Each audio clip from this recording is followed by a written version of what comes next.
Well, I'm interested where we're going here. Obviously, when you talk about chaos, there's so many implications of that, and we've touched on it here and there, and so I'm going to be listening to this one intensely.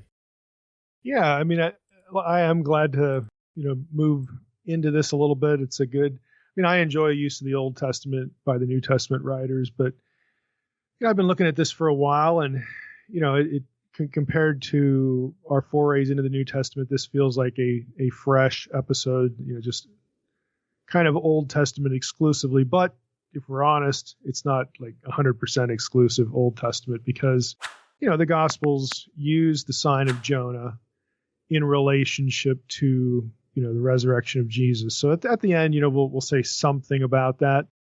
But for the most part, yeah, we're going to stick with the Old Testament book.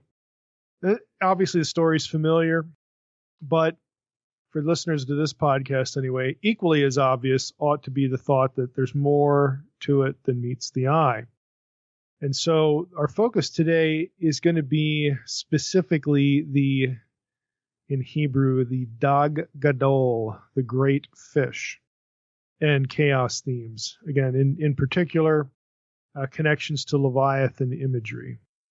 And for the purposes of this episode, the focus is not going to be the historicity of the story's circumstances, the whole great fish thing. Did that really happen? Is this a historical narrative? Is it a parable? So on and so forth. Frankly, you'd have chaos, Leviathan imagery either way, because the text is the text, okay? For me, whether Jonah is a parable or an allegory or historical narrative, it doesn't matter with respect to that, to the imagery. It also doesn't really matter with respect to the New Testament's use of the material. In other words, Jesus' reference to being in the earth over the course of 3 days on analogy to Jonah and the great fish is on target either way, because that's what's in the book of Jonah. I mean, that's what's in the text, not specifically the 3-day element that's going to come from somewhere else, but it's still this analogy of the emergence from the realm of the dead is really the point. So regardless of how you would read Jonah or how anybody else reads Jonah, the New Testament appeal, Jesus' appeal, to this as an analogy, it still holds. And frankly, if the Dag Gadol, the great fish, is connected to chaos imagery, which I'm going to suggest that it is, it makes the analogy all the more appropriate, when it comes to the reference to the resurrection. So again, I know people get a little fixated on this question, history or parable, and I'm just being, transparently honest with you. To me, it doesn't matter. It doesn't really matter what it is if you're asking the question because of the fact that Jesus uses it. It doesn't matter. If you're asking the question because of some broader issue of Old Testament historicity or something like that a different trajectory might make the question more important, is what I'm trying to say. But for our purposes today, we're not concerned with it. Now, as in other episodes, when we're getting into the Old Testament use in the New, I typically have as a touch point a reference, and this is going to be no different. So the resource of reference today that I find is a really good resource to tap into, but I'll admit this one is more technical than most. To get the most out of it, you should probably have some Hebrew. But even if you don't, again, we're going to distill certain important points. And then when you read the transcript, the Hebrew will be in transliteration anyway, so you can still get a good deal out of it. But if you wanted the source article, it is this one. It's by Scott Nogel. It's Noegel. And the article is entitled Jonah and Leviathan. Subtitle, Inner Biblical Allusions and the Problem with Dragons. It's from the scholarly journal called Henoch. That's Henoch, volume 37, number 2. It's a 2015 article. This is available online at Academia. It's academia.edu. So if you Googled it, you Googled the title with his name, you're going to find it, and that's where the link's going to take you to that website. I'm going to read a little bit from the abstract, and then from one of the pages, it'll sort of set up what the issues are. that we're going to track through today. So Noel writes in his abstract, early Christian depictions of Jonah's fish, and fish is in quotation marks, as a sea dragon have long posed a problem for scholars. Some have explained it by pointing to the Septuagint's rendering of Jonah's fish as a katos. In transliteration, that's K long E T O S, katos, which loosely would refer to a sea creature. Yet this translation is itself problematic, Nogel says, since it is completely out of step with treatments of the term dag, Hebrew term for fish, or translated fish, dag, found elsewhere in the Bible. Others have opined the influence of Jewish midrashic traditions in which Leviathan plays a role in the Jonah story. You say, well, that's the reason, okay, that you have this connection with katos and dag. However, Nogel says said traditions cannot be dated before the 9th century CE or AD, more than half a millennia after the artistic evidence. So let me just stop there. His point of departure here in his abstract is that if you look at early Christian art that relates to Jonah and the quote-unquote fish, many of them depict the fish as a dragon or some kind of sea serpent. And he's like, where does that come from? Does it come from the Septuagint's rendering of the Hebrew word dag, fish, dag Gadol, the great fish, with katos, which, again, isn't a word you would use just for a normal generic fish, but you would use it for some kind of sea creature, some more grotesque, creaturely, sea monsterish thing. Is the Christian art inspired by the Septuagint's rendering, or is there something else? Like, is there something he's ultimately gonna ask here toward the end of his abstract? I'm not going to read any more of that from that because I'm going to skip to a specific page. But he's ultimately going to ask: is this notion, were early Christian artistic depictions? Okay, you got the Septuagint. Maybe they were inspired by that. Maybe they were led to think about the dag Gadol, the great fish, in this way because of the Septuagint. But maybe, he asks, maybe there are other reasons textually that explain why the Septuagint would be, that translator, why he would be thinking of the dag Gadol, the great fish, as something monstrous. And more specifically, could that something monstrous be linked to chaos dragon, i.e. Leviathan, literary motifs? Okay, that's what he's basically going to ask. So on page 237, another way of sort of getting into this, where he talks about the issue. He writes this: in Christianity, Jonah was a favorite figure for allegory, taking their lead from Jesus' statement that Jonah was a semeion, which is the Greek word for sign, in Matthew 12:39-40. Early theologians depicted him as prefiguring the Christ, descending into the fish like Jesus into hell, okay, more accurately Hades, or the underworld, and delivered from it, that Jonah, this prefigurement of Christ to early Christians, he was delivered from the fish, from what corresponded to Hades and hell. He was delivered from it in terms of God saving him for his mission, and with Jesus, of course, Jesus is delivered from hell or Hades, the underworld, for the salvation of the world, the salvation of Gentiles, is how Nogel puts it. And Nogel, when he makes that sentence, he writes that sentence, he has references to a lot of really important early Christian thinkers. Clement, Irenaeus, Ignatius, Justin Martyr, Tertullian, Athanasius, Jerome. I mean, it's a who's who list of early Christians that saw Jonah, again, this way, as some sort of prefigurement of Jesus, and equated where Jonah goes into the fish with going into the underworld. And so, again, this is going to raise a question for Nogel. Why, what appealed to, this equation? Of course, it's in the Gospels, but not only do you get this equation written about by these early church authorities, but when you look at the artwork, the fish is, again, a dragon, a sea monster. Is that somehow connected to, the serpent of Genesis 3, or is it again the Leviathan, or just a broader chaos thing? What's going on here?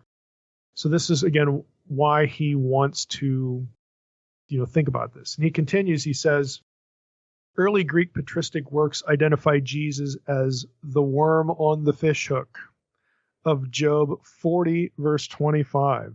Okay, let me just read that verse to you, because that's an odd reference and an odd way we would think of looking at something. But again, early Christian writers, were pretty abstract in their thinking, where, again, essentially let me just put it this way. I mean, he has a reference to Job here, but it's, again, just it's the Leviathan, the hook, imagery here. Let me just explain what he's getting at here with the early church folks. Jesus' resurrection led to the defeat of Satan. And so they're looking at Satan, the devil, as the dragon. Okay, when you get that in Revelation 12, verse 9, you get it in Revelation 20, verse 2. You get the devil and Satan and the dragon, of Genesis 3, all tied together. And so Jesus is sort of the bait. He's the hook, to the fish, okay, the dragon getting snared and caught and of course, killed by God. All right, this is how they're looking at it. So he says, when you look at already in the 3rd century CE, again AD, one finds paintings, sarcophagi, other funerary art that link Jonah to Leviathan by depicting the fish as a fantastic sea monster with large, sharp teeth, tall ears, mammalian forearms, and a long serpentine tail. And in his article, he has pictures of this. So he's like, where did they, it's one thing to say, okay, Jonah gets swallowed by the fish. We know the story. And okay, it's pretty transparent. He gets swallowed, he gets spit up, he goes and he witnesses to the Gentiles, to the Assyrians, the Ninevites, okay? But how do you go from that to being, in your thinking, secure, these early church, writers and artists, of thinking about that fish in Jonah in a certain way that equates him with the serpent of Genesis 3, or, again, Leviathan, evil forces. Because after all, God's the one who commanded the fish, to go swallow Jonah. So where do you get these sinister associations? And of course, you could look at the Gospels and Jesus says that what happened to Jonah was a sign. Of course, he's pointing at the resurrection, but Jesus doesn't elaborate.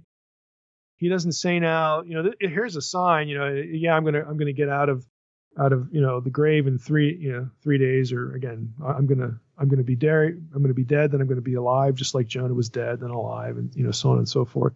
But Jesus never elaborates on anything else. He doesn't say now, when I'm also telling you this because of this, Genesis 3 or Leviathan or this or that. Jesus doesn't offer any elaboration that would sort of account for why early Christian writers thought this way and depicted the story in their art the way they do. So again, this is how Nogel starts, and he says, there's got to be some way to trace these ideas, to connect these ideas. But when you start looking at the text, you have, on the surface, it looks like there's some contradictory things going on here. So here are the issues. I just made a little grocery list of these that you can elicit from the early pages of his article. The first question, again, is, what is the dog Gadol, the great fish? In other words, what is it supposed to be or signify?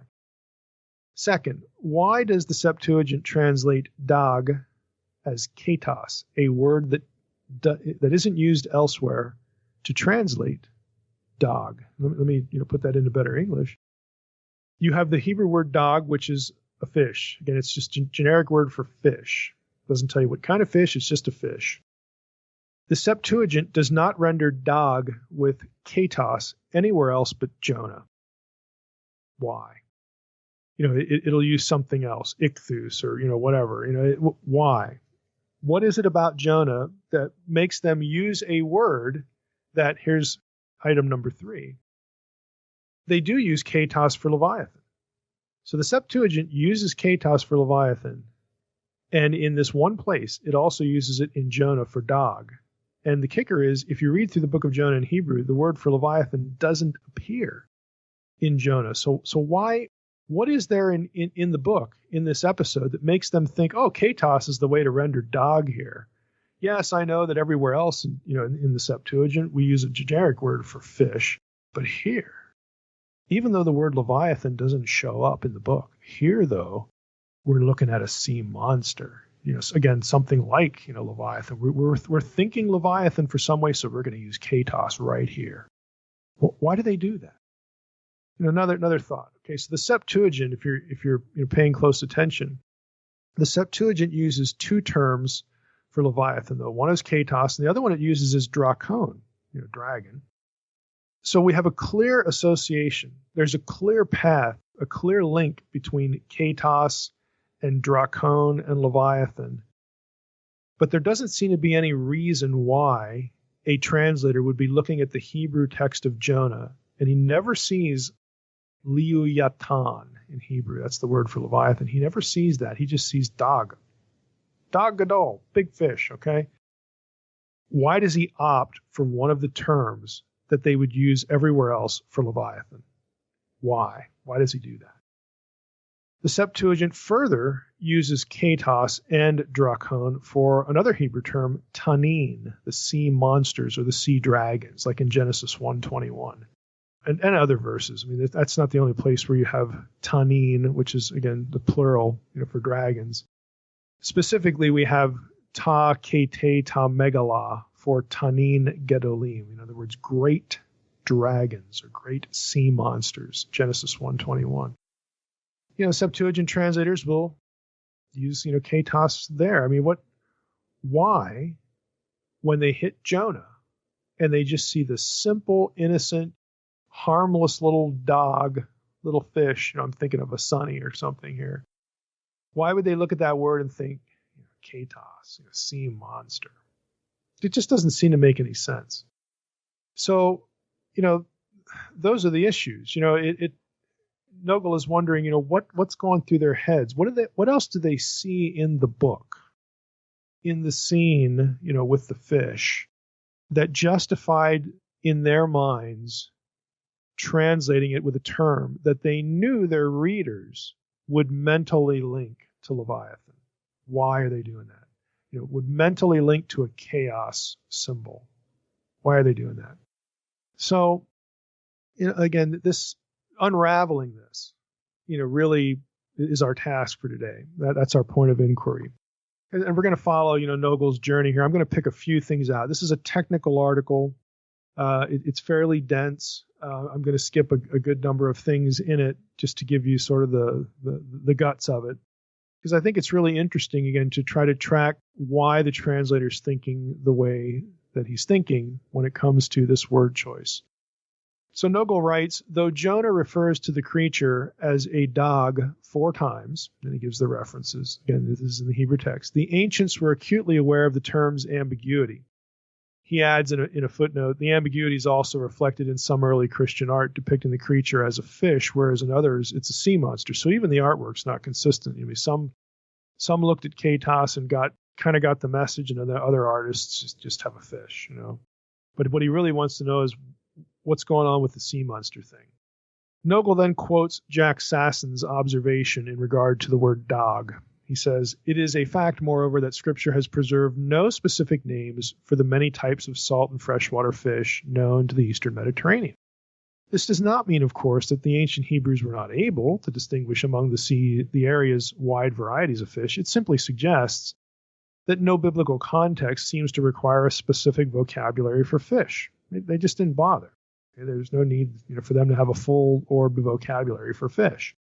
Nogel nevertheless says, I contend, he writes, that the text of Jonah contains a number of linguistic and thematic features that allude to what he calls tanin traditions, dragon traditions, or Leviathan chaos traditions, as found in several other biblical texts, and that these allusions encouraged the early identification of the dog as a sea monster. So let's just follow his lines of evidence. I'll just give you some samples here. First thing he does is talk about the setting. Okay, Jonah is on a ship in a raging sea.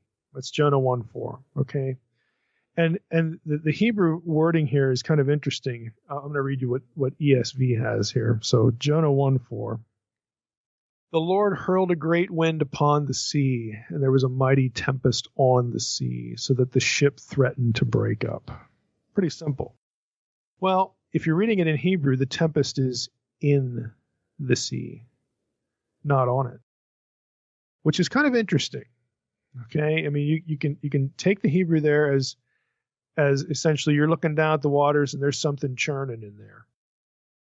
Now, Leviathan, of course, was associated with the churning sea, especially its danger. There's a number of references here we could go to, but Psalm 104:26. Let's take a look at that one. There go the ships and Leviathan, which you formed to play in it. Okay, in the sea. The earlier verse, the prior verse is, here is the sea great and wide, which teems with creatures innumerable, living things both small and great. And there go the ships and Leviathan, which you formed to play in it. Another reference, verse 5, the dead, the Rephaim, tremble under the waters and their inhabitants. Sheol is naked before God. Abaddon has no covering, the pit there. And again, there's more cosmological stuff. And you go down to verse 12. By God's power, he stilled the sea. By his understanding, he shattered Rahav, which is another word for the chaos monster. You see it in Psalm 89 as well. By his wind, the heavens were made. And his hand pierced the fleeing serpent. Okay. Or you could also translate that something like the coiled serpent, depending on what root you think's going on there. But anyway, fleeing is just fine, for here. We've got Leviathan, this sea beast, Rahav, in the sea. And that's obvious. So what Nogel is saying, look, it's kind of interesting that the tempest language in 1:4 could actually be in the sea, as though something's churning around in there, something frightening and dangerous, as opposed to just on top of the water. That's his first point. Second point is the sailor's fearful response to the sea. So this is Jonah 1:13, where we read, the men rowed hard to get back to dry land. And on this point, Nogel writes this. He says, of particular interest here is the verb used for row. It's katar. It is an uncommon word, appearing only 8 times in the Bible, the Hebrew Bible, that is. With one exception, it always refers to digging through walls. Okay, so the only other exception, other than the Jonah one, is Amos 9:2. Amos 9:2, let's just go there. This one's interesting because the digging, the verb here, in Jonah, it's rowing because they're on the water. Okay. Here, katar is used this way. If they katar into Sheol, they row into Sheol, if they dig into Sheol, from there shall my hand take them. If they climb up to heaven, and there I will bring them down. So the only outlier is Amos 9:2, and it has Sheol as a context. So he says, everything else is like digging through walls specifically, walls or floors of a house or something like that. And the only 2 that aren't are Amos 9, which refers to Sheol, and the one in Jonah 1:13. Then he says, thus, its use in Jonah for rowing in water is unique. It's the only time you get it in a water context. Moreover, since Jonah refers to the sea that covers him as Beten Sheol, the womb of Sheol. Jonah actually refers to the water that he winds up in as the womb of Sheol in Jonah 2:3. Since that's the case, the sailor's rowing invites us to recall its usage in Amos, in a prophecy also shaped by Tannin traditions. Amos's prophecy, there in Amos 9, begins by Yahweh threatening to cut open the enemy and strike him upon the head with a sword, while allowing none to flee. Amos describes the enemy's frantic attempt to dig into Sheol as an impossible attempt to escape. And they cannot escape Yahweh. Quote, and though they be hid from my sight on the floor of the sea, then I will command the serpent, in this case it's Hanakash, and he will bite them. Amos 9:3. So in Amos 9:2 and in Amos 9:3 you have a reference to Sheol and a serpent. And Nogel writes that Leviathan is intended here is shown not just by the context, but by the Septuagint's rendering of Nakash with Drakon. So again, to summarize this, what he's saying is, if we look at this verb, we're going to notice that 8 times in the Bible, 6 of those are about digging in a wall or a house. The other 2 are Amos 9 and Jonah 1. And the Amos 9 one is in a passage that is about Sheol, and it has a dragon in it. And then we go to Jonah chapter 1, where now the action of the verb is about rowing through waters that are churning. And Nogel's argument is that it sort of suggests something. It suggests that there's something in the water that is going to be associated to the mind of the reader, and he's going to demonstrate this later on, because Jonah brings up Sheol. It's like Jonah's referencing, Jonah's directing people's attention back to Amos 9. Hey, remember Sheol back there? We were trying to get into Sheol and we couldn't, and then God sent the serpent, to bite them. They're not going to escape punishment. They're not going to escape judgment. Well, guess what? I'm not going to escape judgment either, and I'm about ready to be swallowed up by something. And again, he wants, Nogel's argument is that the writer of Jonah wants readers to fill in the blank, with Leviathan, with the chaos dragon, because the serpent, the dragon are associated together in Amos, where this unusual verb is found. And so by using the unusual verb in Jonah 1, he wants readers to connect those 2 dots as well. So that's his second argument. Third argument is Jonah's prayer. Jonah 2:3. And the description of his predicament. This is actually going to go beyond verse 3. It's several verses. There are things in several verses here that are important. Again, reading from the ESV, Jonah prays this in verse 3. For you cast me into the deep. The Hebrew term there is metzulah, into the heart of the seas, and the flood surrounded me. All your waves and your billows passed over me. Now, metzulah shows up, again, in English numbering in Job 41:31. Job 41:31, where it says, speaking of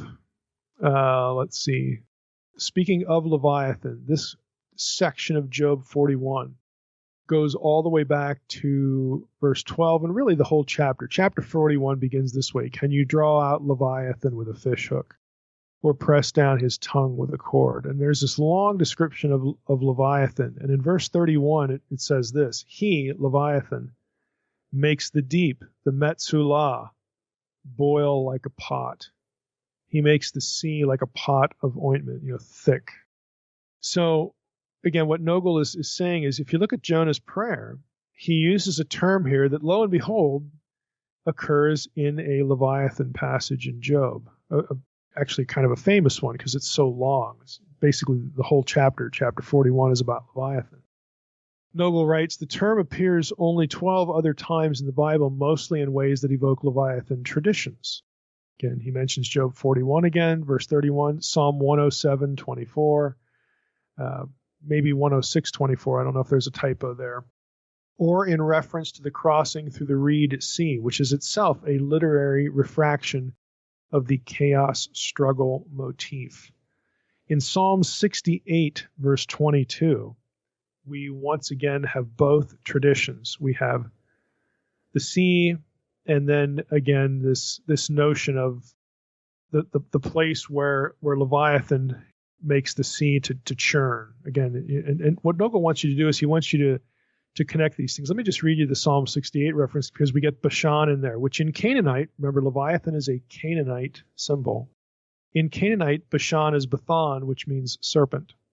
Okay, we've said this before in connection with stuff in unseen realm, but here are the verses. The Lord said, I will bring them back from Bashan.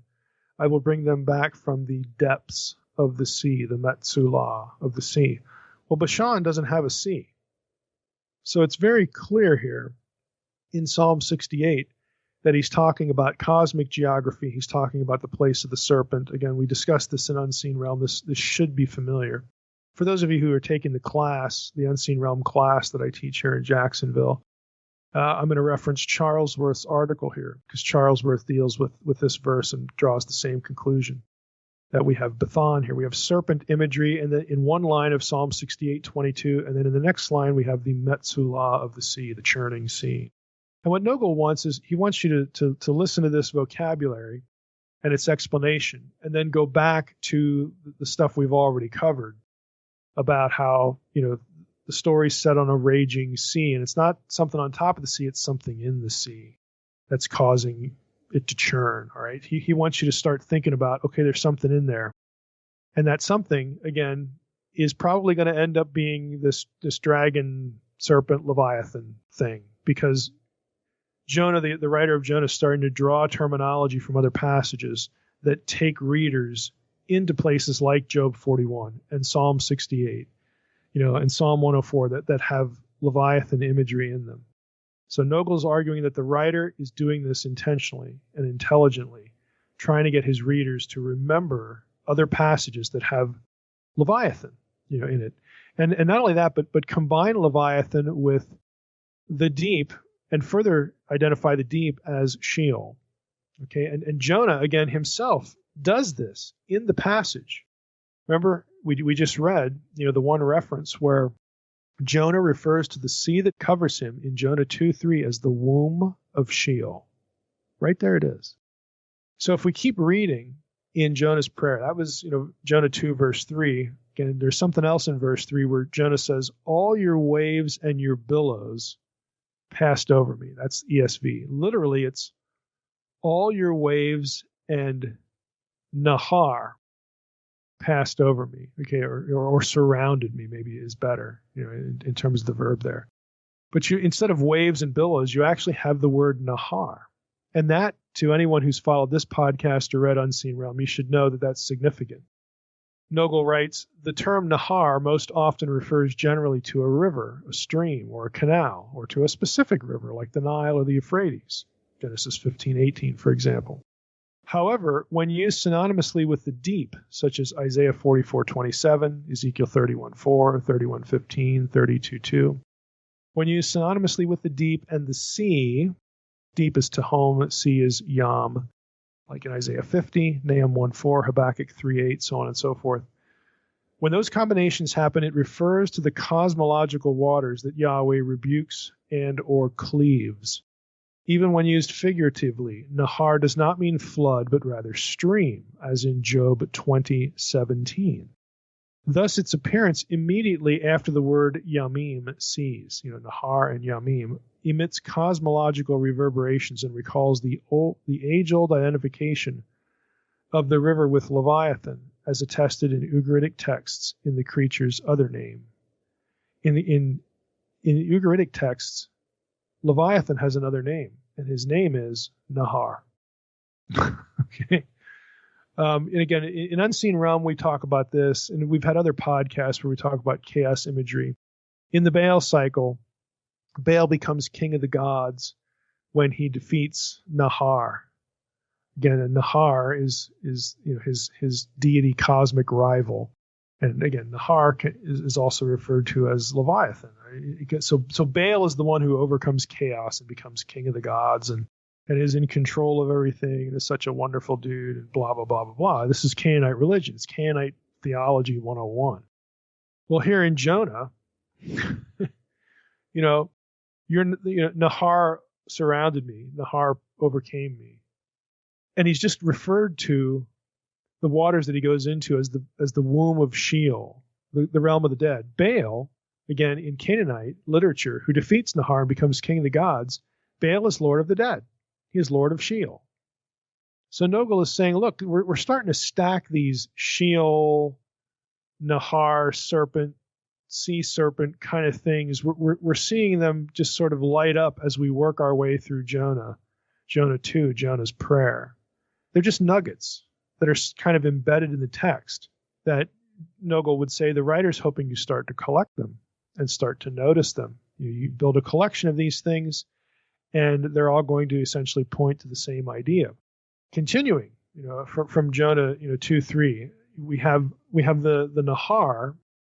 Let's look at the verb. The Nahar surrounds Jonah.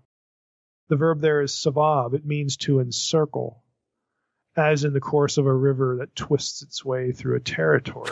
The word is used in Genesis 2 of the Pishon and the Gihon, how the river winds its way through a piece of earth. Of course, Leviathan is a twisting, undulating serpent, and serpents encircle their prey, do they not? Isaiah 27:1 gives us this sort of imagery. In that day, the Lord with his hard and great and strong sword will punish Leviathan, the fleeing serpent, Leviathan, the twisting serpent, or the coiling serpent, the undulating serpent. Okay, this idea. He will slay the dragon that is in the sea. That's Isaiah 27:1. So Nogel's saying even the verb here suggests how a snake or a serpent will wind its way around its prey and devour it. The term also occurs in Jonah 2:6, where the deep, Tehom, encircles Jonah, again, to devour him. Let's go back to verse 5, 2:5. The waters closed in over me to take my life. The deep surrounded me. Weeds were wrapped around my head. To take my life is in Hebrew ad nefesh. It says the waters closed in over me up to my nefesh. So nefesh on occasion, you can look this up in any lexicon. Nefesh doesn't just mean soul or life. In some cases, it means throat, or even breath, really. Nogel writes, as is well known, Tehom is another name for, Tanin, again, the dragon, the deep. Isaiah 51:9 and 10, again, uses this terminology. It's comparable to Job 41:24. There we are in Job 41 again. And he says it is the Hebrew refraction of Tiamat, again, the chaos dragon from Mesopotamia. And there are some scholars who would dispute, that etymological connection, but, we'll just go with it for Nogel's case here. In addition, the expression ad nefesh is polysemous. It's scholar speak for. It means lots of different things. It can mean even to my throat or even to the breath, like I'm getting the breath choked out of me. Nogel continues, again, after this idea of, ad nefesh being even up to the throat, even up to my breath, that he's getting the breath, the air, choked out of him. He says, see, for example, the description of Leviathan in Job 41, verse 21. And ESV has, again, this is a description of Leviathan. That's what Job 41 is, the whole thing. His breath kindles coals. Literally, it's his nefesh kindles coals. It doesn't make any sense, his soul. No, that's because nefesh can mean breath or throat. The imagery in Job 41 is like a fire-breathing dragon, okay? So, Nogel refers to that saying, look, here we have a case where the waters close in over me up to my throat. The deep surrounds me. Again, he's getting wrapped around in this serpentine language. Weeds were wrapped around my head. And he, again, his argument is this, it's like he's getting killed and devoured by a serpent. That's essentially what Nogel, wants us to see. Verse 6, at the roots of the mountains, I went down to the land. Wait a minute, he's in the sea. What's he talking about? The foot of mountains or underneath mountains, the roots of the mountains. I went down to the land. There's no land like in the sea except for the bottom. Okay, is that what he's talking about? Well, yeah, it's ancient Near Eastern cosmology. Where is Sheol? It's under the earth, inside the earth. I went down to the land whose bars. Now we have bars. It's like a prison. I went down to the land whose bars closed upon me forever. He's in Sheol. He's in the realm of the dead. Yet you brought up my life from the pit, O Lord my God. And that's Jonah's prayer. It's loaded, and this is nothing new, for most commentaries that engage the text anyway. They're going to point out the Sheol imagery here in Jonah's prayer all day long. And what Nogel wants us to see is, there's also like Leviathan, serpent, imagery here too, because that's married to the underworld stuff as well. And again, you can see already what Nogel's angling for here. He's saying, look, the person who wrote Jonah, an illiterate reader, would follow these breadcrumb trails. They would pick up these nuggets and realize that they all evoke the same imagery: the underworld and the chaos dragon. Okay, this is what he's angling for. He also makes a comment about ad nefesh. That phrase can also mean like a hunger, referring to the appetite of the deep. The deep devours things, devours people. He says support for this reading comes from Jonah's previous description of the deep as the womb or the stomach. Beten in Hebrew, you could actually translate either way. Of Sheol. Again, Sheol has an appetite. It devours the living. They become the dead. And he references passages like Isaiah 5:14 and Habakkuk 2:5 that describe Sheol as having an insatiable appetite. It really, Sheol is personified like this beast, this creature that is never satisfied. So in this regard, Nogel is going to move on to draw attention to other dragon, Tannin, Leviathan traditions that involve swallowing victims. He has a whole section here. We're going to skip a lot of what he has here. But he references in this discussion, there's one passage I thought would be fun just to bring up here, even though I think it's pretty peripheral. When he's talking about how the Leviathan and the serpent imagery and Sheol imagery about being a swallower or a devourer, he references this verse, Jeremiah 51:44. And this is going to lead us sort of on a fun sidebar here. The verse says, God is pronouncing judgment on Babylon. Let me go back up to verse 42. The sea has come up on Babylon. In other words, now the chaos is reversed. Babylon's going to get hers. The sea has come up on Babylon. She is covered with its tumultuous waves. Her cities have become a horror, a land of drought and a desert, a land in which no one dwells, just like the underworld, because everybody's dead, and through which no son of man passes. Here's verse 44. And I will punish Bel in Babylon and take out of his mouth what he has swallowed. The nation shall no longer flow to him. The wall of Babylon has fallen. He's going to, the Lord promises he's going to extract the dead from the realm of the dead there. I mean, that's actually what that verse is saying. But what I want to focus on is this reference to Bel in Babylon. Now, Bel is a term that just means Lord or Master. It comes from Akkadian, Belu, which means Lord or Master. Okay, so this is a title for a deity. I'm gonna quote from ABD Anchor Bible Dictionary here. It says the honorific title Belu is of ancient vintage and was used as an exalted appellation in regard to a number of Akkadian deities. However, it concentrated upon the Sumerian god Enlil, until this patron deity of Nippur, who was recognized by the Akkadians as the king of the pantheon, became de facto the Belu, the Lord, eclipsing even the theoretical ultimacy of Father Anu. Enlil assumed the role as the Lord of heaven and earth, the determiner of the destinies of the land, so that all the other gods paled before him. The foregoing situation continued. Enlil was the one at the top, until the beginning of the second millennium BC, when Marduk, the patron deity of Babylon, succeeded Enlil as the supreme deity of the pantheon.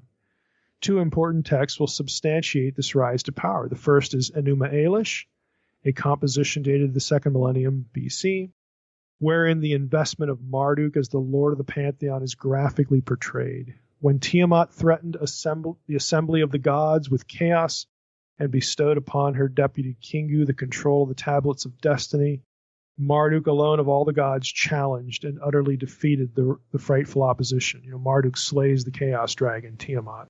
For this he was unanimously acclaimed king of the gods by the appreciative assembly of the deities and duly invested in that regal office. Then he goes on and on, the writer goes on and on about Marduk and so on and so forth. And then he adds this.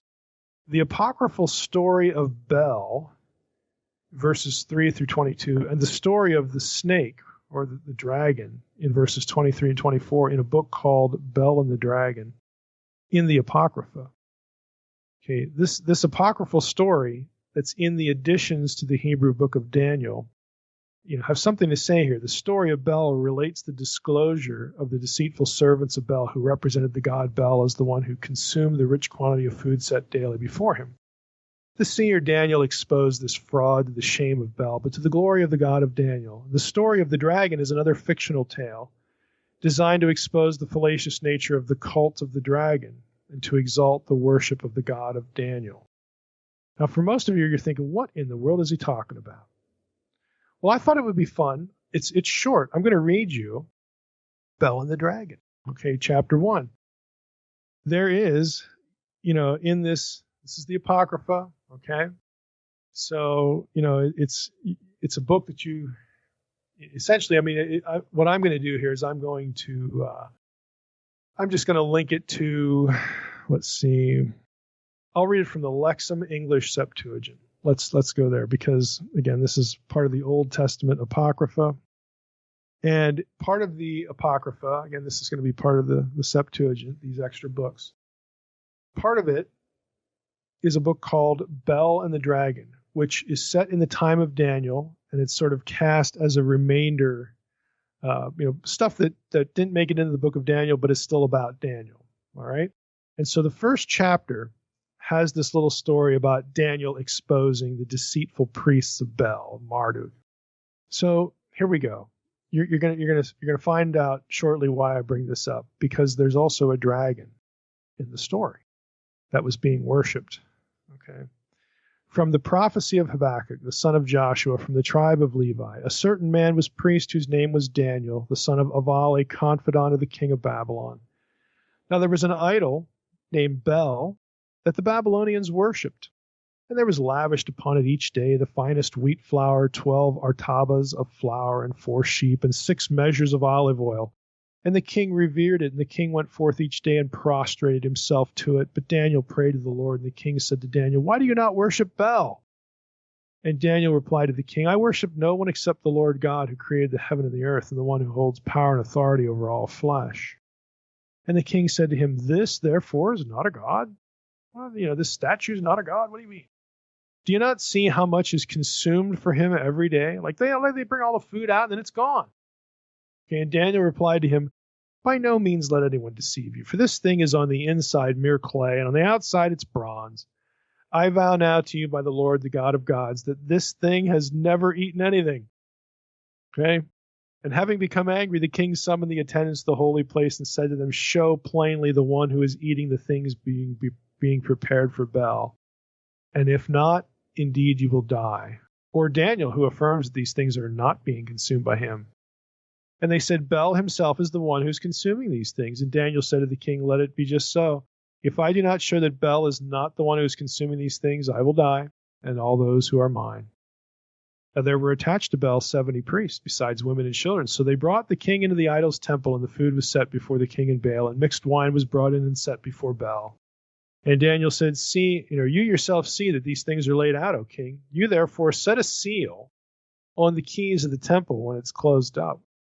And the arrangements were pleasing to the king. Now Daniel ordered those with him, after forcing everyone from the temple, to mark clearly the whole temple with ashes, with no one of those outside of it observing. In other words, they put like an ash powder around the temple, because if anybody walks in and gets in there, the gig's going to be up here. So then, sealing the temple, he ordered them to seal it up with the signet ring of the king, with the seal rings of some of the most notable ones of the priests. And so it was so. So it was done, just in this manner. Then it happened on the next day the king was present at the location, but the priests of Bel, by means of secret entrances, had entered in, and eaten everything which was placed besides Bel, and they had quaffed down the wine. And Daniel said, "Look closely at your seals to see whether they're still in place, O men and priests. And you yourself, O king, take care, lest something suspicious is going on." Indeed, they found the seal was unchanged. They removed the sealed lock. And when they had opened the doors, they saw that all the things had been set out that had been set out were consumed. The tables had nothing on them. The king was overjoyed and said to Daniel, "Great is Bel, and there's no deception with him." Then Daniel laughed out loud and said to the king, "Come here, see the deception of the priests." "O king, these footprints, whose are they?" And the king replied, "Of men and of women, of children." And he went to the house in which the priests were living and found the food for Bel along with the wine. So, they're caught. They get caught in the act. And right after the story, we have this. Daniel does something else. It says, "Now there was a dragon in the same location, and the Babylonians worshipped it. And the king said to Daniel, 'You will certainly not say concerning this that it's merely bronze. Indeed, he lives and eats and drinks. Worship him.' And Daniel said, 'O king, give me the power, and I will slay the dragon without sword or staff.' And the king granted him authority and replied to him, 'I give it to you.' And Daniel, taking 30 minas of pitch and hard fat and hair, boiled it together and made a lump from it and threw it into the mouth of the dragon. And after consuming it, the dragon burst open, got a bad case of indigestion, and he showed it to the king, saying, 'Do not worship such things, O king.'" Now, I like the story because there's a real dragon in it, whatever that was, or it could be made up. But there you have a dragon associated with the worship of Babylon, the worship of Bel. Okay, so some have take this and wonder. Well, again, this is part of the Septuagint. It's Mesopotamian.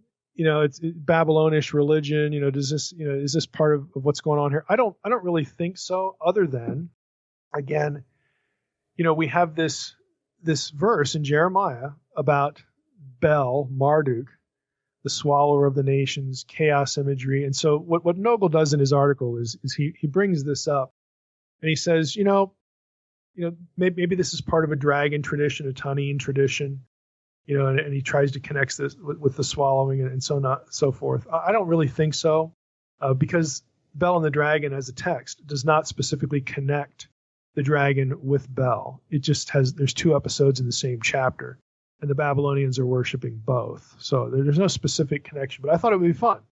A lot of you have never heard of Bel and the dragon as a story, and I know you're interested in such things. So if you get the article by Nogel, he's going to bring this up. You're going to wonder what it is. There it is. That's the story. The Babylonians, in fact, if you ask somebody who's an ancient Near Eastern scholar about this, they're going to point out that as far as we know from Babylonian material, they didn't really worship living snakes or serpents or large lizards. But you got this story in Bel and the Dragon, intertestamental text. There you go. Jewish text, maybe they're just poking fun at Bel, and they're poking fun at Tiamat, the chaos imagery. Who knows? But there's this big argument over how seriously to take the story.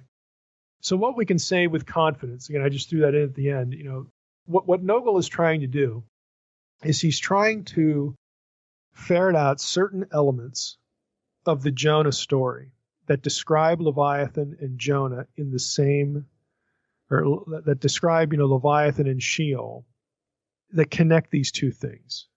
And he goes out to other passages, and he's basically shown, we've gone through a little list of them, how if you look at the story of Jonah in chapter 2 especially, the way this is told is not just Jonah jumps in the water, he gets thrown in the water, and then he gets swallowed by a fish, and then he gets spit out. And there's more to it, because Jonah himself, the writer puts in Jonah's mouth in his prayer the language of Sheol, and he describes the scene with certain verbs and nouns that are found elsewhere in association with Leviathan, with the cosmic dragon.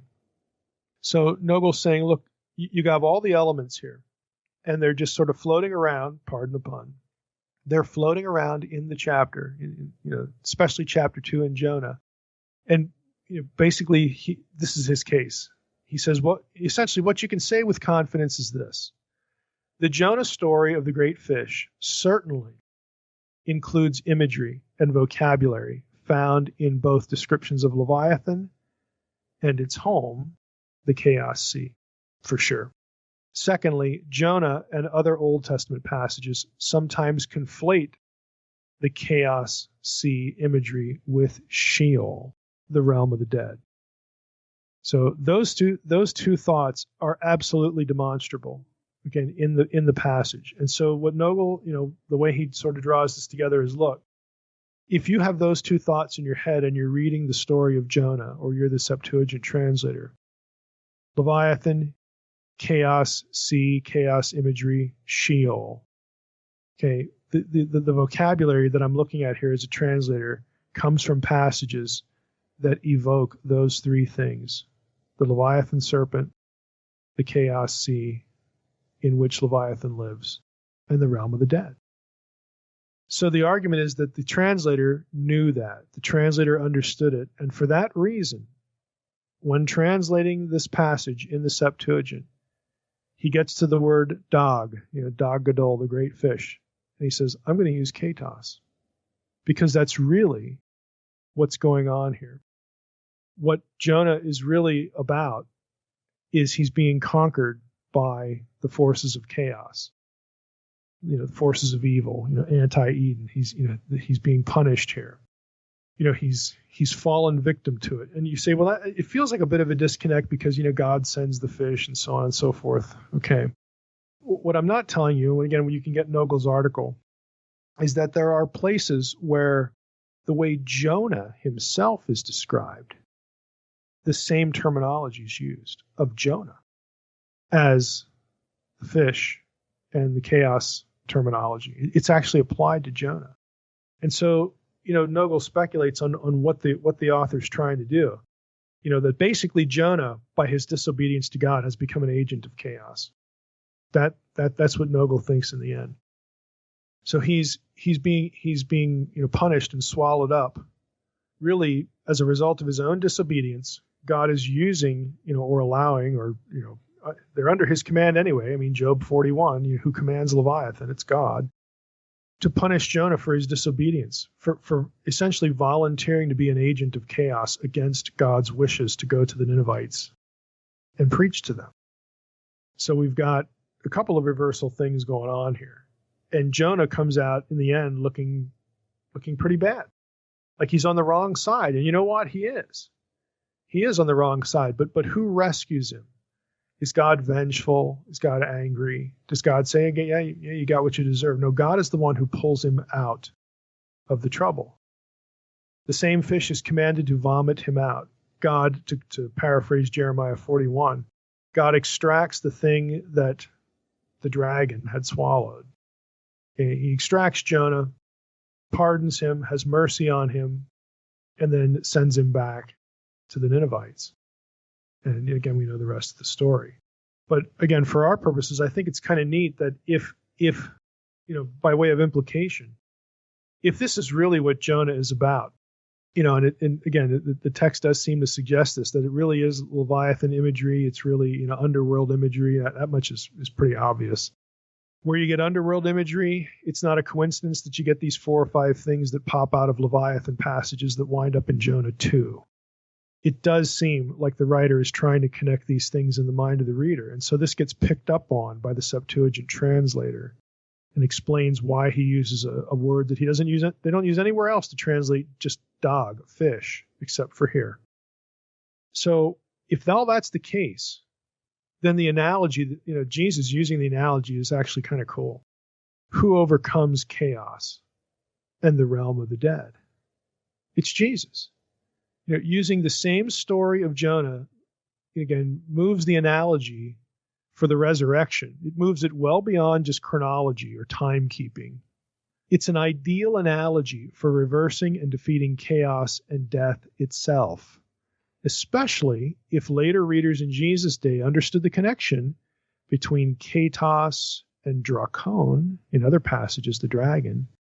They are both used to render Leviathan, Leviathan. It's easy to see how early Christians, Greek readers, they're the ones reading the Septuagint. Early Christians, they read Greek. It's easy to see how early Christians, Greek readers, would associate this story with victory over the devil, over the serpent, through the Septuagint translation. Okay. And while you're wondering, in Genesis 3, no, serpent there, Nakash, is not rendered by Katos. It is Ophis, which is the normal word for snake.